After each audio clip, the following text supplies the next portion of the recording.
Hola, ¿cómo están? Pues miren la vista, me los traje a Point Vicente, ya los he traído aquí, esta es otra sección. Vine a hacer aquí el video de Día de Gracias. Pues miren, les voy a contar. La verdad es que ya había hecho otro video, que ya lo tenía programado para que se publicara en YouTube, porque ya le encontré la manera de descargarlos y ponerles una fecha y una hora para que se publiquen. Pero lo acabé eliminando, lo quité, lo acabé eliminando y decidí hacer otro video. El Día de Gracias fue el día de ayer. Decidí quitarlo porque el día anterior, el miércoles, tuve una plática con mi hijo que me hizo como reflexionar y cambiar, o sea, como que cambié de opinión de lo que había hecho yo en el otro video.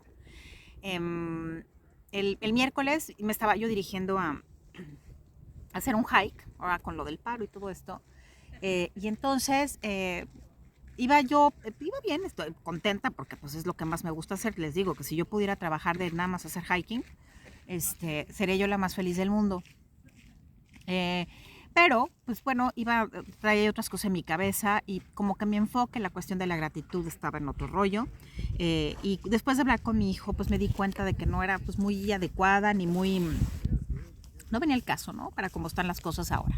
Y lo que yo quiero para mí en este momento de mi vida. Entonces, el video lo que sí va a ser igual es que les voy a compartir otro texto escrito por mí. Es un texto que escribí por mi papá, pero para mí.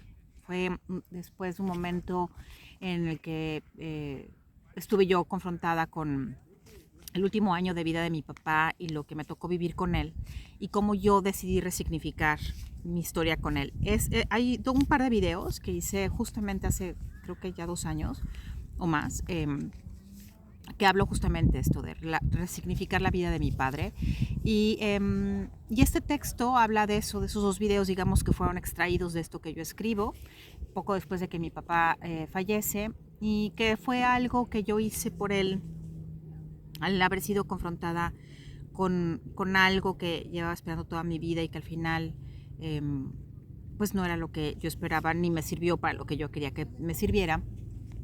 Pero lo que es definitivo es que fue un momento que cambió para siempre el paradigma de mi vida y que no solamente me cambia a mí, sino a mi entorno y a las personas que en ese momento estaban en mi vida y las que las que ahora están en este presente y las que estarán en mi futuro, porque cambió radicalmente de mi manera de ver las cosas y sobre todo cambió para mí, para siempre, la manera de verme, no solamente como hija frente a mi papá, sino la manera de observarme a mí como mamá y lo que yo quiero para mis hijos. Entonces, eso sigue igual, ahorita se los voy a leer. Fue un momento muy, muy importante. Pero sobre todo lo que me hizo cambiar, el borrar ese video que ya estaba listo para ser compartido, fue lo que yo platiqué con mi hijo. Él, como les digo, nos hablamos no para contarnos ni achaques, ni cosas, ni problemas, ¿no? Sí nos platicamos nuestras cosas, pero siempre en un tono de mira, me pasó esto y ser proactivos de lo que nos está sucediendo. Entonces me habló para contarme que bueno, que está terminando el semestre de la universidad, ¿no? Cómo le ha ido, que siente que algunos exámenes que los va a tener que repetir, pero me habló para contarme de un evento en su vida que llevaba esperando 15 años junto con su mejor amiga. Entonces me estaba contando que fue al Corona Fest, que es un festival de música que se hace en la Ciudad de México, en el Autódromo Hermanos Rodríguez. Y es un evento enorme y son distintos escenarios, y él en específico quería ir a ver a un grupo que se llama My Chemical Romance.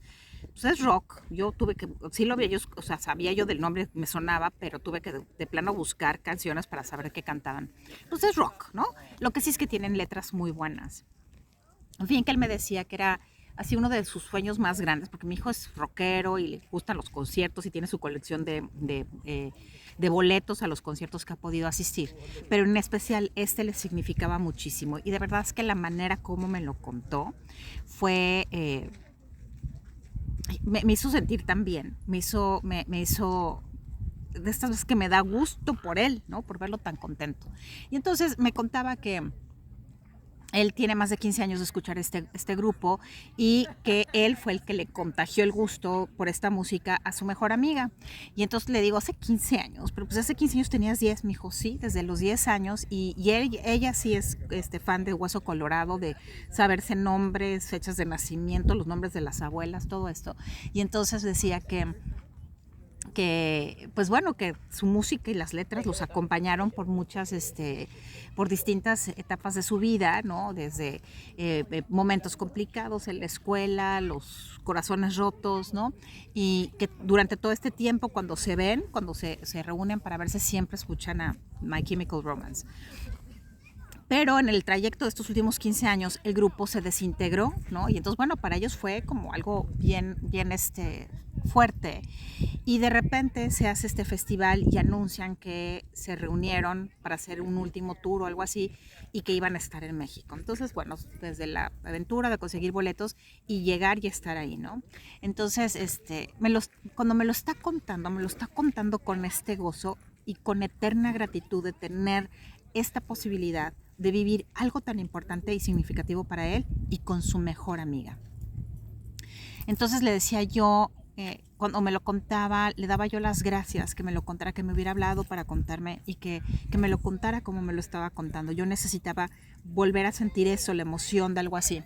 Y lo digo porque pues a veces nos pasan cosas fuertes, nos pasan cosas difíciles y complicadas, y hay momentos fuertes y complicados, y hay momentos importantes. Pero ayer entendí el concepto de un momento profundo. Y los momentos profundos son en los eventos más simples de la vida, como es el caso de lo que me contaba mi hijo, ¿no? Fueron a ver un concierto, pero la sustancia de lo que me estaba contando era esta historia de dos chicos desde niños con el mismo gusto, que han sido compañeros, que han resistido el paso del tiempo y siguen siendo mejores amigos, y que tienen la capacidad de ir a disfrutar con la misma intensidad un momento como el que vivieron, ¿no? Y que tienen historia, porque hay las canciones y todo lo que ellos puedan ver para atrás, y que a través de un grupo de música que se oye tan simple, como ellos tienen historia juntos, ¿no? De estos que cuando llegan a los 50 años van a tener esta historia para ellos que es profunda, ¿no? Entonces mi hijo compartió en su Instagram un fragmento de una de las canciones, porque además son de estos conciertos que no es que uno esté sentado viendo el concierto, sino hay que moverse entre la gente a empujones para llegar lo más cercano al escenario, y lo lograron, ¿no? Entonces tiene este fragmento que compartió en su Instagram, donde se oye claramente la voz de ella y la de él, cantando, gritando la canción con emoción, con la voz entrecortada de lo que significaba ese momento para ambos.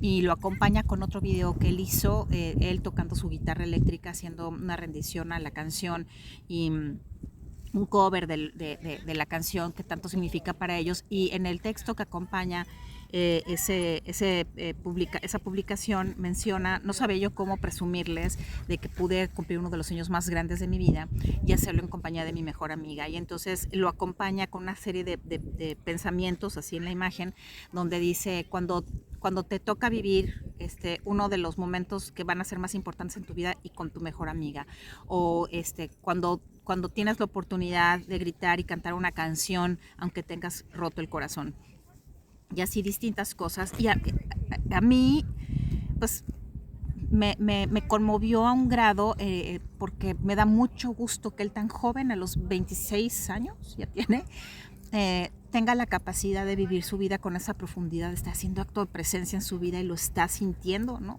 Y entonces, maravillada, le decía yo que me da mucho gusto verlo joven, pero involucrado en su propia vida y procurando estos momentos. Entonces le compartí, le decía yo que últimamente estoy descubrí una canción de un cantante irlandés que se llama Dermot Kennedy, y la canción se llama Kiss Me, pero la primera frase con la que empieza la canción dice: I will take a picture to eternalize this moment for the moments that I won't believe. Y lo que quiere decir es: tomaré una foto para eternalizarla para los momentos en los que no pueda creer. Y entonces le decía yo a mi hijo: es que es justamente lo que hiciste, eternalizaste, tomaste una foto de lo que te está sucediendo para eternalizarla para los momentos que sean complicados, tener esto, el recordatorio de que la esperanza surge, ¿no? Sabiendo que hemos hecho acto de presencia en nuestra vida y que las cosas van a estar bien en algún momento, ¿no? Aunque no nos guste, aunque estemos pasándola mal, aunque nos duela, hay momentos que son así y que hay que vivirlos y que hay que aceptarlos, ¿no? La aceptación, pero sin dejar de creer y de ser parte de la vida misma, ¿no?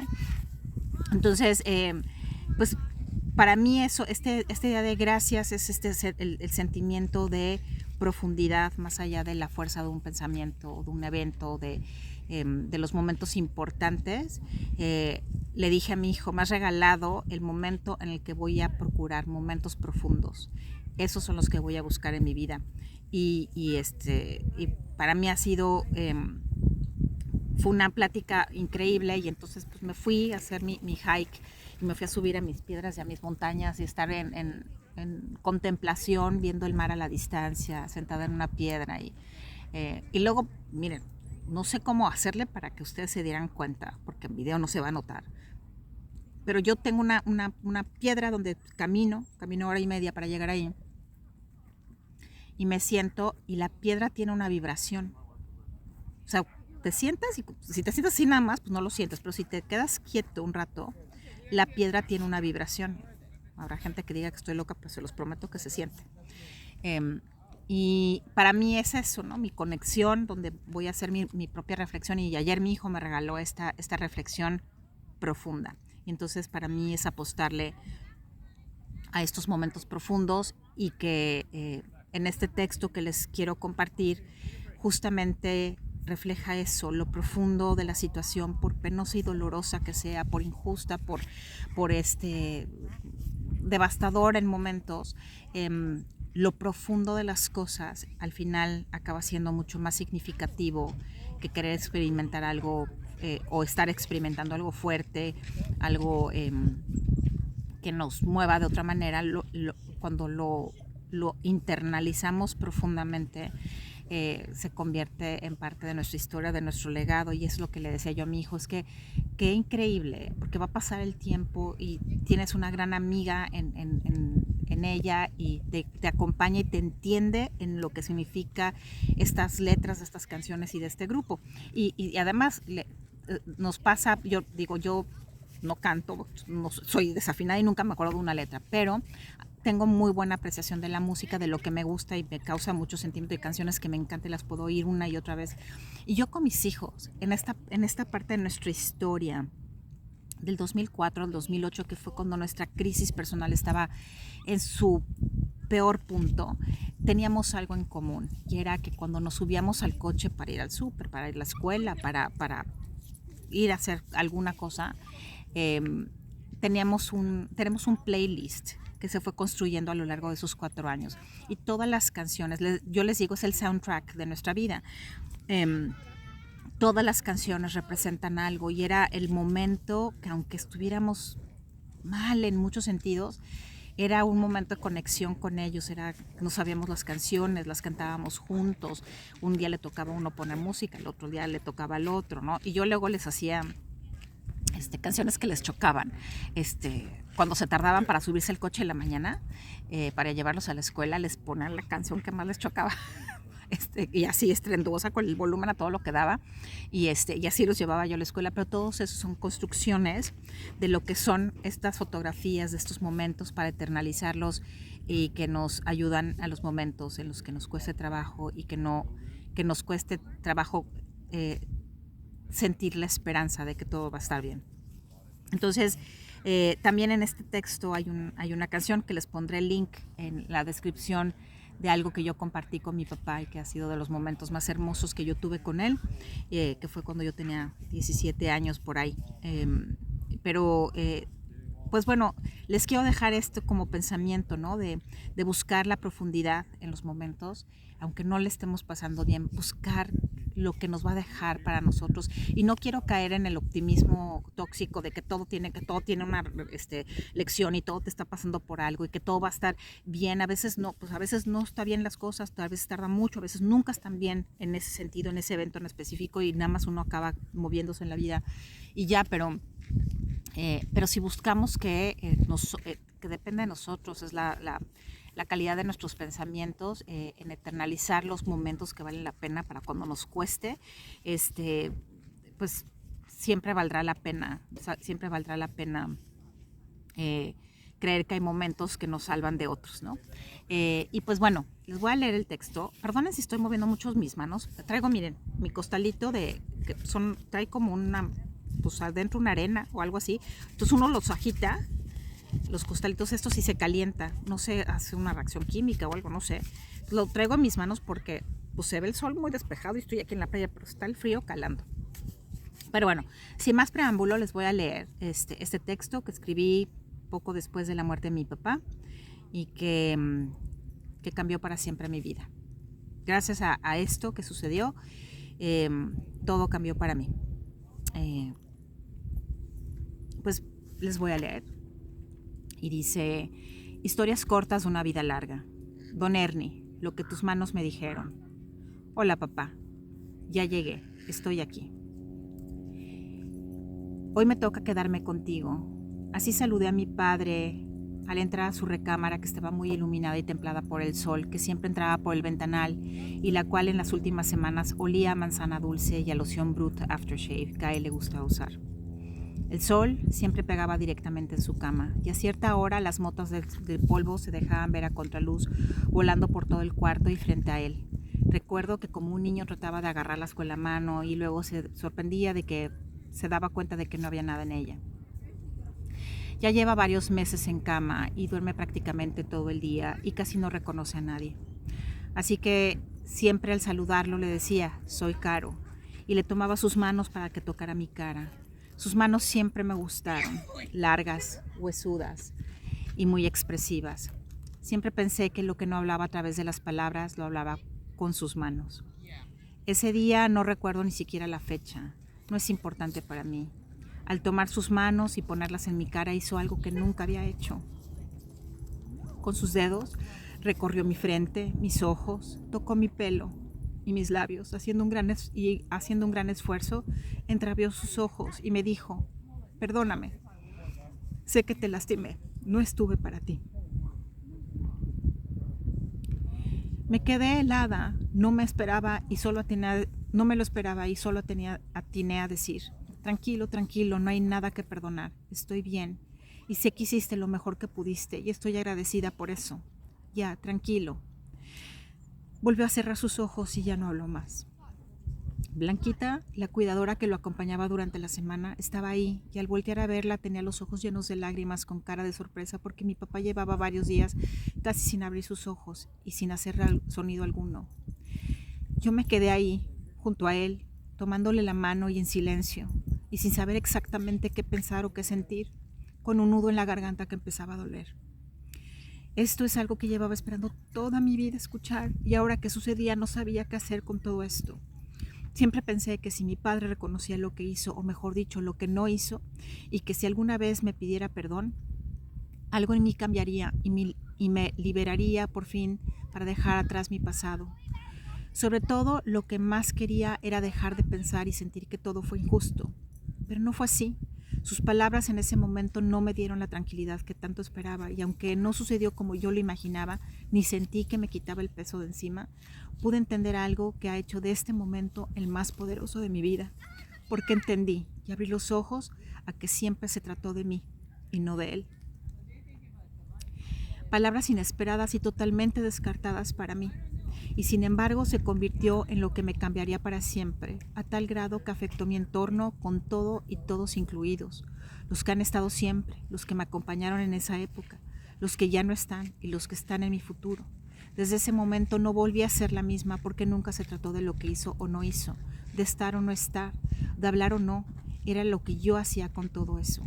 Y a partir de ese día comenzó para mí el proceso que daría la vuelta a mis creencias, a mis dudas, a mis miedos, a mis ideas y lo que siempre pensé de mi papá, pero sobre todo lo que siempre pensé y creí de mí. Proceso de desapego. ¿Y ahora qué? ¿En dónde me acomodo todo esto? Recordemos solo lo bueno. ¿En qué parte del cuerpo van todas estas cosas? El miedo en la garganta, el coraje en el estómago, el dolor en el pecho, el amor en el corazón. Pero ¿y el perdón? ¿En dónde diablos me lo pongo? ¿En dónde me lo acomodo? Tenía que encontrarle un lugar porque no podía andar cargándolo por todos lados, porque corría el riesgo de perderlo o usarlo mal. Y ese perdón no es cualquier perdón, es el más importante de mi vida y debía guardarlo en donde debe ir y cerrar bien ese cajón. Tenía enfrente el momento de empezar a decir adiós y debía aprovechar el tiempo que tuviera mi padre para después poder continuar sin dejar pendientes. Así que decidí que cada día que pasara a su lado haría algo por y para él, y así sería el mejor lugar para guardar y honrar sus palabras. Lo primero, decirle adiós a la imagen que siempre esperé de él y no tuve, despedirme del padre que no fue y al que me aferraba que fuera. Y segundo, decirle adiós a lo que yo era, a mi historia, y a partir de ese instante tan profundo que mi padre me regaló, soltar y permitirme ser vulnerable frente a la muerte y preparar una despedida que nos tomaría un año, haciéndome la promesa de solo recordar lo bueno y que él se fuera con eso en el corazón. ¿Quién es don Ernie? El señor Ernest H. Pérez Rivera, mejor conocido como don Ernie Pérez, 1919-2009. Ese fue mi padre, gringo hasta los huesos, con un apellido que lo contradecía.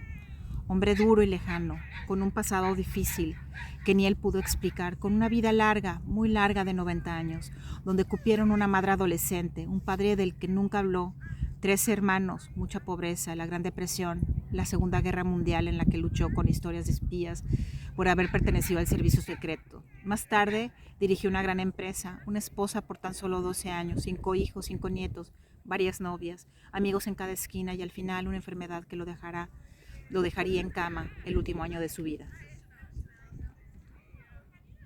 La herencia, héroe de guerra. Haciendo esfuerzos por recordar y tener cosas que hablarle a mi padre, me vino a la mente las veces que mi papá trató de contarme algunas de sus historias durante la guerra. Y tal vez en aquel momento, por mi poca edad, no puse mucha atención y sobre todo no pregunté más. Durante la guerra, él estuvo estacionado en Brasil, que era parte de los países mancomunados frente a la resistencia japonesa y alemana. Él había realizado parte de su servicio secreto entre Puerto Rico y Brasil, así que hablaba un portugués porteño muy fluido, muy sonoro, sin acento. Por sus orígenes mexicanos tenía el aspecto de cualquier brasileño, latino al fin. De tez moreno claro, facciones fuertes, de pelo ondulado, muy apretado, nariz aguileña y un gusto por la samba que llevaba en las venas. Brasil, su amor eterno. La fecha exacta no la recuerdo, pero por documentos que conservamos, creo que la misión pudo llevarse a cabo a principios de 1945, poco antes de terminar la guerra. Cuando empecé a recordar, estaba fascinada de saber que mi padre era parte de la historia, y así sentada a su lado en la cama, le contaba lo que él me había dicho años atrás. Papi, le decía yo, ¿te acuerdas cuando nos platicaste de la misión secreta en Brasil? Y él apretaba la mano y yo lo tomaba como un sí. Y entonces empezaba yo a narrarle cómo yo me acordaba de lo que él alguna vez intentó decir. Fue en Brasil, en la selva del Mato Grosso. Te llegó un aviso para llevar a cabo una misión secreta en la que te dejaban saber que el frente alemán llegó a Brasil con intenciones de empezar a desplazarse hacia el norte. Destino final, los Estados Unidos de Norteamérica. Preparación para la misión. Necesitaban a un hombre tipo porteño, de condición indigente, alcoholizado. Te tuviste que dejar de bañar, rasurarte y cortarte el pelo. Tendrías que viajar a un monasterio en el Mato Grosso. El traslado desde Río de Janeiro al Mato Grosso. Medio de transporte, el disponible por los lugareños. Camiones con víveres, caballos, mulas o a pie. Me contaste que deambulaste y caminaste por días durmiendo a la intemperie en la selva, comiendo lo que podías, tratando de sobrevivir hasta poder encontrar el monasterio. La ubicación exacta es desconocida. Durante días permaneciste durmiendo en el atrio del templo y entrabas y salías de la nave principal, fingiendo estar borracho y sin mucha conciencia. Tu misión era observar el comportamiento y cualquier movimiento de toda persona que entrara y saliera de ahí. Una vez que lograste pasar desapercibido, empezaste a pasar más tiempo en el interior. Durante días dormiste en una banca del templo. Seguías sin bañarte, comiendo muy poco y rociabas alcohol para que se pensara que estabas borracho. Paciencia, es solo cuestión de tiempo, te decías. Tras varios días observaste un grupo de monjes que decías estaban vestidos con el típico traje o túnica capuchina. Pudiste notar que había varios de ellos que entraban y salían constantemente de un costado del templo en lo que parecía un confesionario y con actitud un tanto sospechosa. Pero como tú me contaste, bajaron la guardia frente al indigente que ya llevaba varios días ahí y como ya se habían acostumbrado a tu presencia, tal vez no le dieron importancia. Y ese día, uno de ellos pasó frente a ti, que pretendías estar arrodillado y rezando frente a una imagen de un santo, y era un monje con la cara tapada por la capucha y encorvado. Pasó muy lento, como si se tratara de un anciano o alguien con dificultad para caminar. Te hizo un gesto, agachando la cabeza en son de saludo. Siguió caminando despacio y haciendo el ruido de unos pies que se arrastran. Al avanzar unos metros, te diste cuenta que el siseo de los pies arrastrándose ya no se escuchaba. Y al voltear, viste cómo el monje se incorporaba de su postura encorvada y se quitaba la capucha, revelando un hombre de casi 2 metros de estatura, rubio y fuerte, que entraba en la puerta de uno de los confesionarios del templo. Misión cumplida. Tras notificar el hallazgo, el frente norteamericano llegó a la selva del Mato Grosso, desmantelando así una de las bases alemanas más sofisticadas sembradas en Norteamérica. Dentro del confesionario había una base de telecomunicaciones que daba aviso de todo movimiento de este lado del planeta y desde donde se estaba llevando a cabo la planeación para la invasión a los Estados Unidos. Papá, eres un héroe. Eres mi héroe. Él apretó mi mano. Perhaps love. Quizás el amor. Gracias por pedirme que me quedara. Con todo lo lejanos que pudimos ser, doy gracias por los momentos entrañables entre él y yo, y que serán y son solo míos. Un día al entrar en su cuarto recuerdo encontrarlo escuchando un área de su ópera favorita, Carmen, la habanera. Yo tendría tan solo 17 años en ese entonces. Le gustaba tanto y moviendo las manos, esas manos, como si dirigiera la orquesta. Me quedé a su lado escuchándolo y viéndolo, cómo disfrutaba de la música que tanto le emocionaba. Y entonces me dijo con tono muy serio y sin dejar de mover las manos: ella es María Callas, la Callas. La mejor, me lo decía mientras él aleteaba sus manos en el aire. Las alzaba cuando la voz de la cantante alcanzaba esos tonos casi imposibles y volvía a bajarlas cuando solo escuchaba música. Y así hasta que terminó con una nota altísima, de esas que podrían romper una copa, y mi papá concluyó con las manos tan alto como pudo subirlas. Entonces me pidió que me quedara a escuchar una canción más, solo que esta vez empezó a sonar una canción en inglés cantada por Plácido Domingo y John Denver, Perhaps Love, quizás el amor. Y la empezó a cantar. La realidad es que no era muy entonado, que digamos, pero feeling sí tenía. Y viéndome a los ojos la fue cantando y haciendo gestos como los cantantes, tratando de escribir la canción con sus manos, y al terminar estiró la mano, alcanzó la mía y me dijo: me gustan mucho las palabras de esta canción. Gracias por quedarte a escucharla. Papi, ¿recuerdas la canción? Gracias por tan hermoso recuerdo. Las barbas de Santa Claus. Papi, ¿te acuerdas de las Navidades? ¿A quién se le ocurrió eso de las barbas de Santa Claus? ¿Y los renos? ¿A quién? No estoy segura si fue idea de mi papá o de mi mamá. Nunca nos los dijo, pero de lo que sí estoy segura es que este es un gran recuerdo. Como todos los años, más o menos alrededor del Día de Gracias, la casa ya estaba decorada para Navidad. Siempre poníamos un árbol natural y recuerdo que mi papá nos llevaba a nevarlo al estacionamiento de un centro comercial. Y desde ahí veníamos con el arbolito nevado en el techo del coche. Claro que llegaba medio nevado, pero ese día era toda una aventura. Llegar a la casa y bajarlo del techo del coche, tratando de no tirarle más nieve. Unos corríamos a abrir la puerta, los otros listos para bajarlo junto a la chimenea en la sala, ya con los muebles recorridos para que lo pusiéramos en su lugar. Y sobre todo recuerdo el olor a la nieve artificial, que era como olor a juguete nuevo. Los adornos para el árbol incluían unas palomas blancas que parecían de verdad, con plumas naturales y ojitos de Shakira negra. También había unas esferas gigantes forradas de terciopelo rojo, dorado, verde, vino, plateado, con lentejuelas y listones también de terciopelo, que recuerdo a mi mamá le gustaban mucho, y las colgaban en el arco de la sala. Sobre la chimenea, las botas navideñas, de fieltro rojo, con blanco, con el nombre de cada uno de nosotros. Las de las mujeres eran unas botas victorianas, la de los hombres simulaban las botas de Santa Claus. Y todo esto sucedía mientras la música de fondo escuchábamos el disco navideño con los coros de Ray Conniff. Justo en esa época, ya con la casa decorada, mis hermanos y yo empezábamos a hacer la lista de regalos para mandarle a Santa Claus. Mi hermana mayor era la encargada de anotar lo que cada quien quería, poniendo nuestro nombre en grande en una hoja de papel y debajo la lista de regalos. No recuerdo cómo mandábamos la carta, pero lo que sucedía el 25 de diciembre en casa era genial. Al llegar el 24, una noche antes, por la noche preparábamos la sala para que Santa Claus llegara. Como la casa donde vivíamos tenía un jardín grande, dejábamos unas cubetas con agua para que los renos que jalaban el trineo pudieran beberla, pues seguro por el recorrido tan largo tendrían sed, o eso nos decía mi papá. En la cabecera de la mesa del comedor dejábamos una taza grande con chocolate calientito, chocolate abuelita. Y en mi casa, en vez de galletas, se dejaban donas glaseadas y una nota dándole las gracias a Santa Claus. Y él a cambio dejaba un camino de pedacitos de barba que empezaban al pie de la chimenea y que llegaban a todos los lugares posibles que él recorría por la casa, la sala, el comedor, y subía por las escaleras hasta el cuarto de cada uno de nosotros, dejándonos saber que se había tomado el tiempo para vernos dormir. Imagínense, él tan ocupado y se tomaba el tiempo para vernos a cada uno. Así que el 25 de diciembre la emoción de los regalos era aún más grande al descubrir los pedacitos de barba recorriendo la casa entera.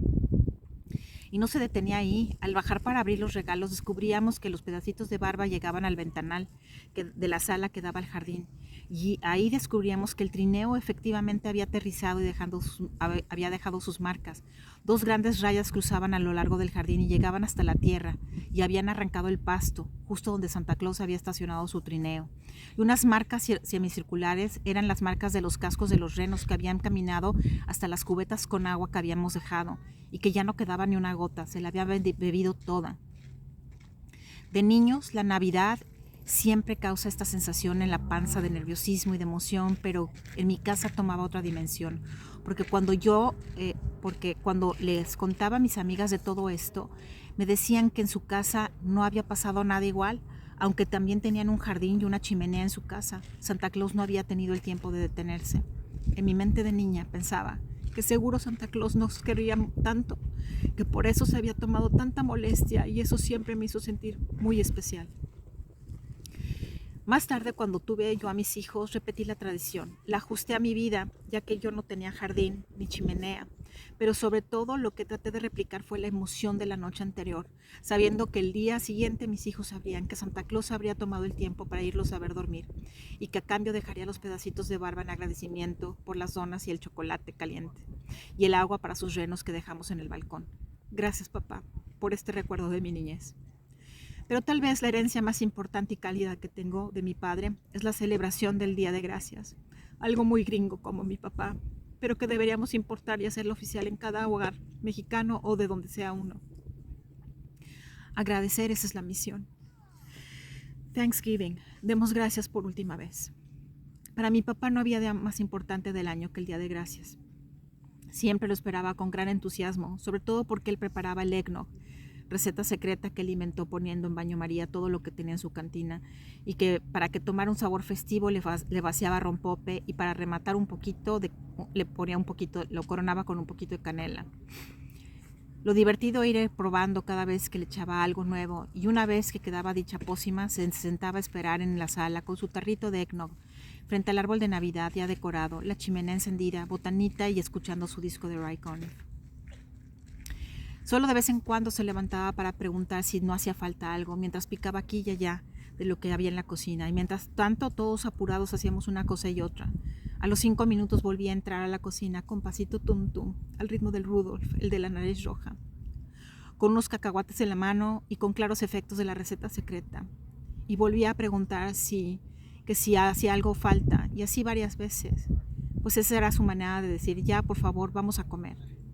Para mi papá era tan importante ese día que se dio un lujo, su último Thanksgiving.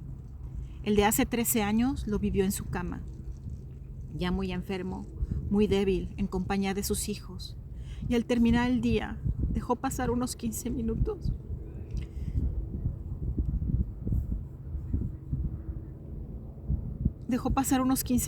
Y después de las 12 cerró sus ojos y se fue. El Día de Gracias siempre fue un día especial para él. Lo disfrutaba como nada en la vida. sentarse y verlo con su plato con pavo, el relleno y los camotes, la salsa de arándanos, y por idea de quién sabe quién, en mi casa se servía como aportación a la tradición gringa tamales yucatecos, los cuales sabían delicioso con el gravy. Sin duda grandes momentos, sin duda gran herencia de mi padre, y eso es algo para agradecer. Por distintas actividades de todos en la familia, ya no seguimos festejando el día así.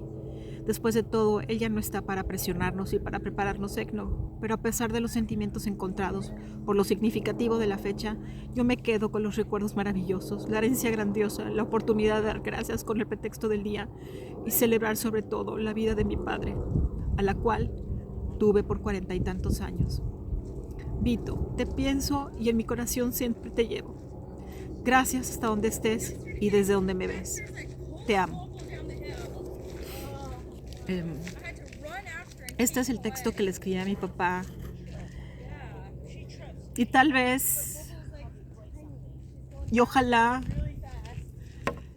ese año que lo acompañé, como digo yo, a bien morir, a cuidarlo los fines de semana que me tocaba cuidarlo y dormir ahí en su casa,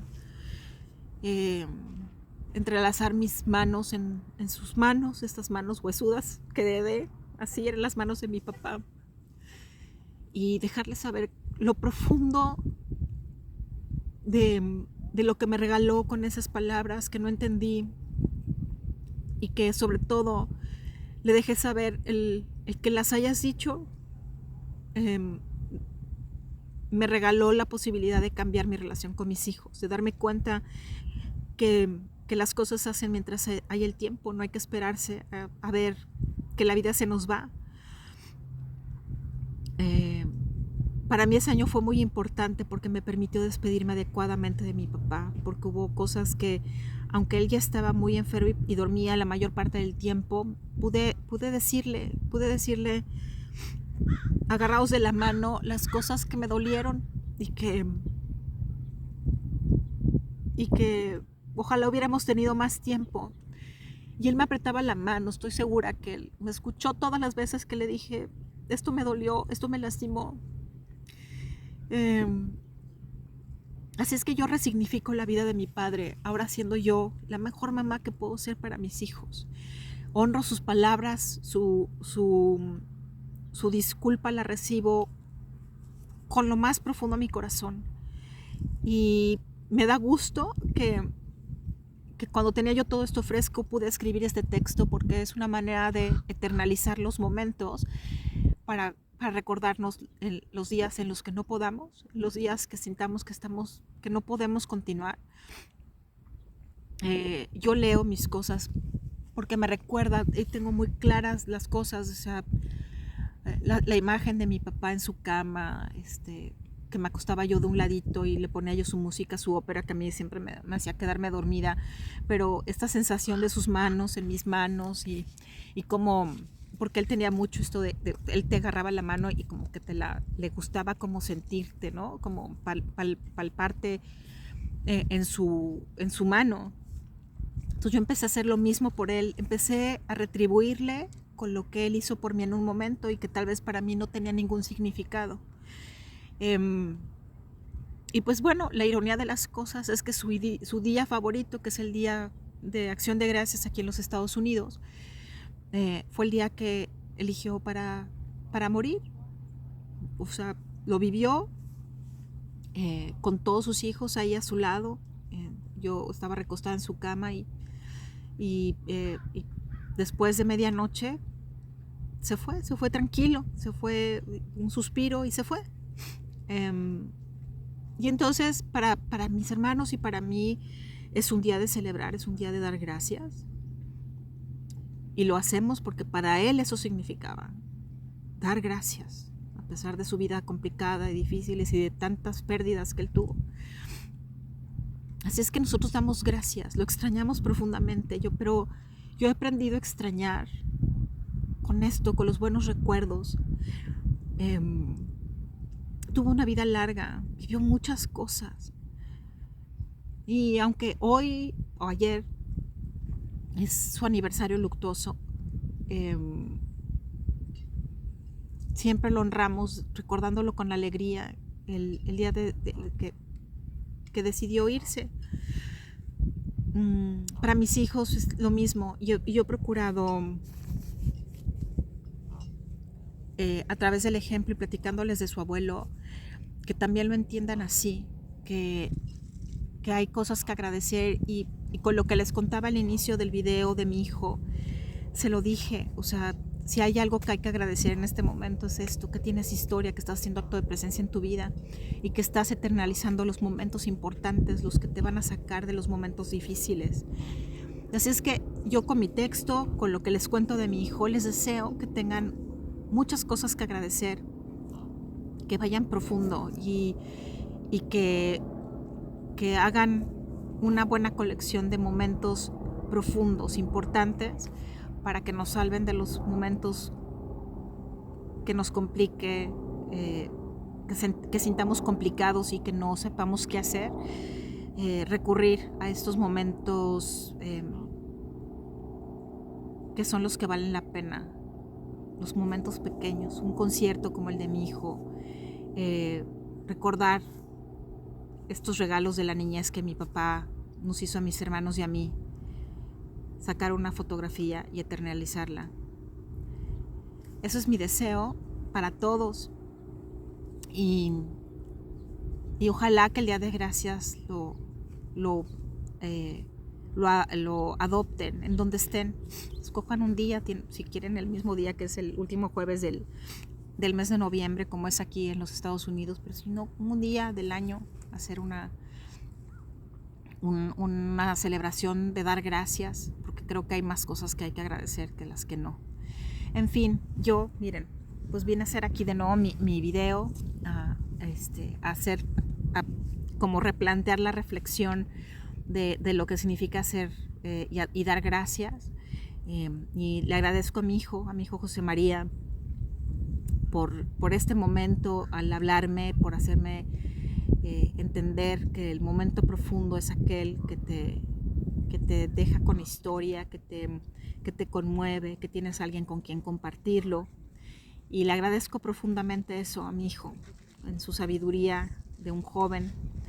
Le agradezco profundamente que me lo haya compartido, que me haya hablado para compartirme su evento tan importante como fue compartir con su mejor amiga algo que llevaban esperando 15 años. Qué afortunado, como le digo, qué afortunado eres de tener un momento así para tu colección de momentos eternalizados. Les dejo todo mi cariño, mi gratitud por todos los mensajes que han dejado en mi canal, por todos sus buenos deseos estos últimos días. Gracias porque me hacen sentir acompañada, me hacen sentir que hay más cosas buenas que malas y me da gusto saber que lo que en mi experiencia, en mi vida, lo que ha sucedido, esto que, como decía yo al principio, que yo sentía todo injusto y tan complicado para mí, cobre todo sentido ahorita.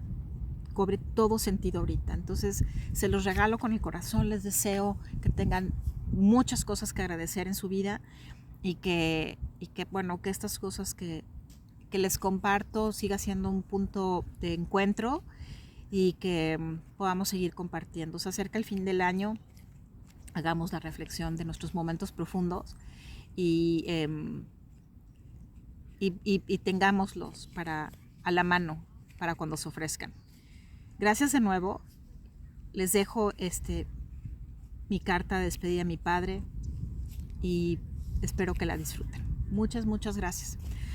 Ya me voy. Cuídense mucho.